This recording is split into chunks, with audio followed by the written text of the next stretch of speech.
नमस्कार दोस्तों, आज के हमारे इस वीडियो में हम आपके लिए संतोषी माता की व्रत कथा लेकर आए हैं। एक समय की बात है, एक बुढ़िया के 7 बेटे थे, जिनमें से 6 कमाते थे और एक ना कमाने वाला था। वो बुढ़िया 6 बेटों को अच्छा खाना बनाकर खिलाती, पर 7वें को उन सब का बचा कुचा झूठा खाना खिलाती थी। और वो भोला भाला अपनी माँ की इस चालाकी को समझ नहीं पाता था। एक दिन वो अपनी पत्नी से बोला, मेरी माँ मुझसे बहुत प्यार करती है। तो उसकी पत्नी बोली, वो तुम्हें सबका बचा कुचा खाना खिलाती है। इस बात पर उसे विश्वास नहीं हुआ। एक दिन वो छुपकर देखता है कि माँ अपने 6 बेटों को बड़े प्यार से कई प्रकार के व्यंजन बनाकर बड़े प्रेम से खिला रही है। जब वो 6 खाना खाकर उठ गए, तब माँ ने उनकी थालियों से झूठन इकट्ठी करी और उसके लिए थाली में परोस कर रख दी। जब वो घर आया तो माँ अपने सबसे छोटे लड़के से बोली, खाना खा ले। वो बोला, माँ मैं भोजन नहीं करूँगा, मैं तो परदेश जा रहा हूँ। माँ बोली, कल जाता आज ही चला जा।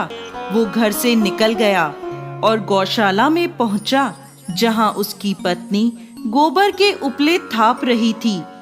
अपनी पत्नी के पास गया और बोला, मैं परदेश जा रहा हूँ, कुछ समय के बाद आऊंगा। तुम संतोष से रहना और अपने धर्म का पालन करना।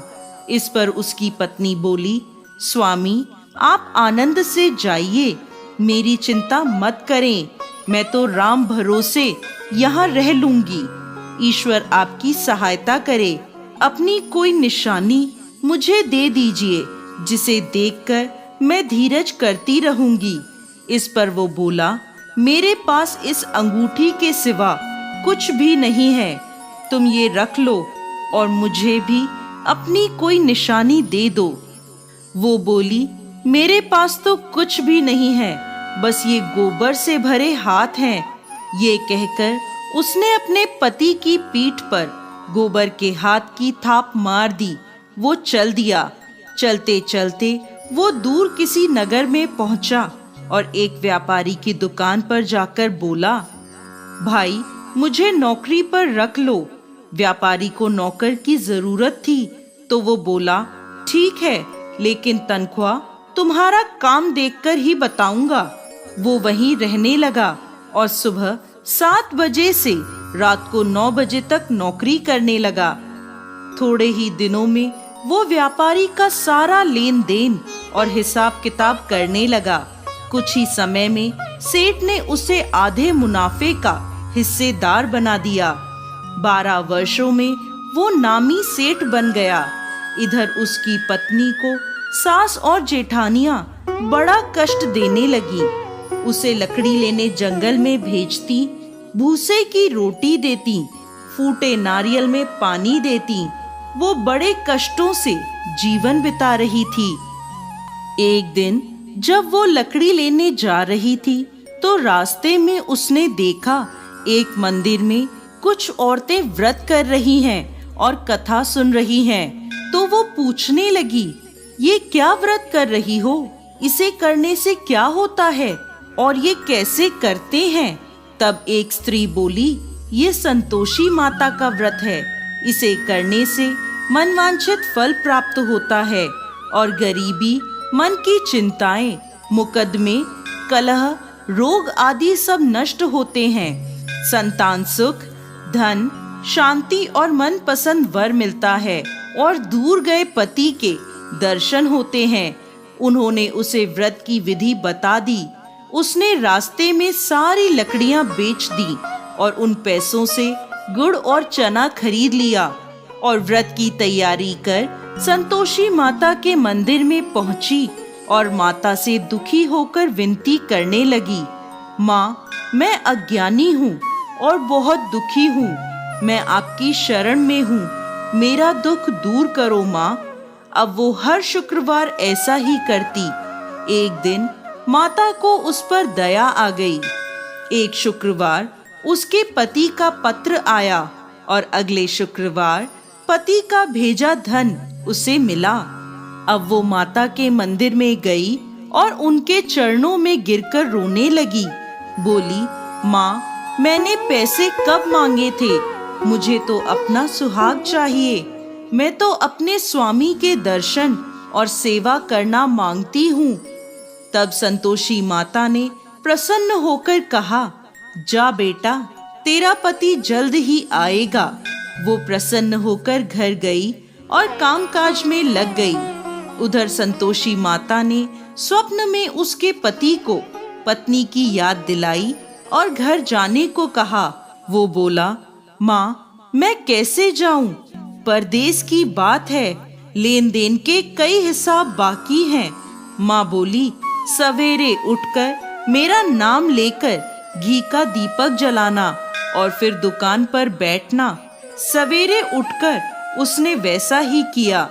देखते ही देखते सारा लेन देन साफ हो गया और धन का ढेर लग गया। वो खुश होकर घर की ओर रवाना हो गया। उधर उसकी पत्नी रोज लकड़ी लेने जाती और संतोषी माता की पूजा अर्चना करती। एक दिन वो बोली, माँ, आज ये धूल कैसी उड़ रही है? माँ बोली, बेटी, तेरा पति आ रहा है। तू लकड़ियों के 3 ढेर बना, एक नदी के किनारे रख आ, एक यहाँ रख दे और तीसरा अपने सर पर रख ले। तेरे पति के दिल में इस लकड़ी के गट्ठर को देखकर मोह पैदा होगा और घर जाकर आवाज लगाना, सासू जी, लकड़ियों का गट्ठर लो, भूसे की रोटी दो और फूटे नारियल में पानी दो। आज मेहमान कौन आया है? उसने वैसा ही किया। घर गई, आंगन में लकड़ियों का गट्ठर रखकर बोली, सासू जी, लकड़ियों का गट्ठर लो, भूसे की रोटी दो और फूटे नारियल में पानी दो। आज मेहमान कौन आया है? ये सुनकर सास दौड़ी दौड़ी बाहर आई और अपने कष्टों को भुलाने के लिए कहने लगी, बेटी, तेरा पति आया है। आ, मीठे भात का भोजन कर और गहने और कपड़े पहन। इतने में उसका पति बाहर आया और उसके हाथ में अपनी दी अंगूठी देखकर माँ से पूछने लगा, माँ, ये कौन है? माँ बोली, बेटा, ये तेरी बहू है। पूरे 12 बरस हो गए ये दिन भर घूमती फिरती है, कोई कामकाज भी नहीं करती। तुझे देखकर नखरे कर रही है। वो बोला, माँ, मैंने तुम्हें और इसे दोनों को देख लिया है। अब मुझे दूसरे घर की चाबियां दे दो, मैं उसमें रहूंगा। माँ बोली, ठीक है, जैसी तेरी मर्जी। और माँ ने चाबियों का गुच्छा पटक दिया। बेटे ने अपना सामान दूसरे घर में रख दिया। देखते ही देखते उनके राजा के समान ठाट बाट हो गए। अगला शुक्रवार आया। वो अपने पति से बोली, मुझे संतोषी माता के व्रत का उद्यापन करना है। वो बोला, खुशी से करो। वो तैयारियों में लग गई। उसने जेठ के लड़कों को जीमने बुलाया। पीछे से जिठानियों ने अपने बच्चों को सिखा दिया, तुम खाने के बाद खटाई मांगना, जिससे उसका उद्यापन पूरा ना हो। लड़कों ने जीमते ही खटाई मांगी। तब वो बोली, नहीं नहीं, खटाई मैं नहीं दे सकती, ये संतोषी माता का प्रसाद है।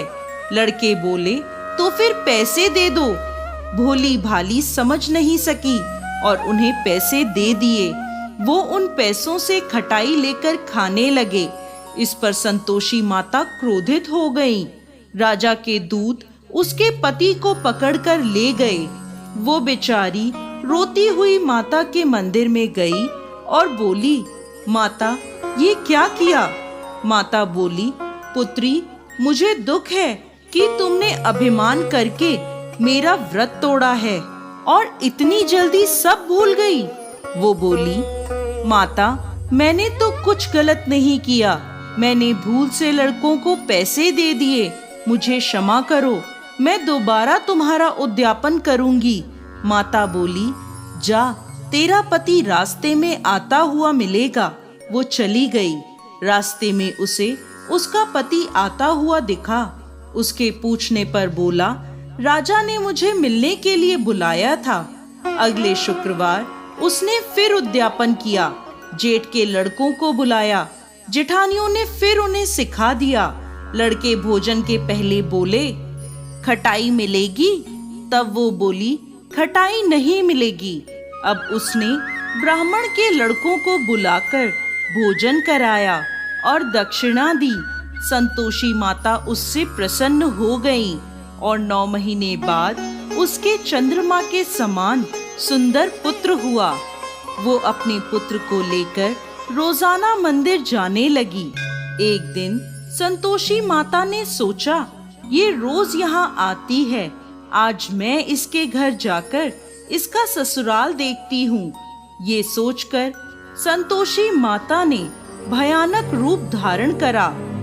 गुड़ व चने से सना मुख, सूंड के समान होठ, जिन पर मक्खियां भिनभिना रही थी, ऐसी सूरत में वो उसके घर गईं। दहली में पांव रखते ही उसकी सास बोली, देखो कोई डाकिन आ रही है, उसे भगाओ वरना किसी को खा जाएगी। सभी घर वाले भागकर घर की खिड़कियां और दरवाजे बंद करने लगे। तभी उसने ऊपर की खिड़की से देखा तो वहीं से चिल्लाने लगी, आज मेरी माता मेरे घर आई हैं, आज मेरी माता मेरे घर आई हैं। उसकी सास बोली, पगली, किसे देखकर उतावली हुई है, बच्चे को भी पटक दिया। बहू बोली, माता जी, मैं जिन संतोषी माता का व्रत करती हूँ, ये वो माता हैं। ऐसा कहकर उसने सारी खिड़कियां और दरवाजे खोल दिए। सबने संतोषी माता के चरण पकड़ लिए और विनती कर कहने लगे, हे माता, हम मूर्ख हैं, अज्ञानी हैं, पापी हैं। आपके व्रत की विधि हम नहीं जानते। आपका व्रत भंग कर हमने बहुत बड़ा अपराध किया है। हे जगत माता, हमारा अपराध क्षमा करें। माता बहुत खुश हुई। हे संतोषी माता, जिस प्रकार आपने बहू को फल दिया, वैसा ही इस कहानी को कहते, सुनते और हुंकार भरते सबको देना।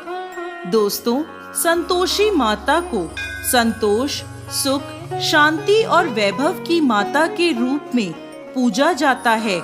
माता संतोषी भगवान श्री गणेश की पुत्री हैं। इनका यह व्रत करने से धन, विवाह, संतान आदि भौतिक सुखों में वृद्धि होती है। ये व्रत शुक्ल पक्ष के प्रथम शुक्रवार से शुरू होता है और 16 शुक्रवार तक व्रत कर इसका उद्यापन किया जाता है। गुड़ और चने का भोग माता को लगाया जाता है। ये व्रत करने वालों को खट्टी चीजों को ना ही खाना चाहिए और ना ही हाथ लगाना चाहिए। बोलिए संतोषी माता की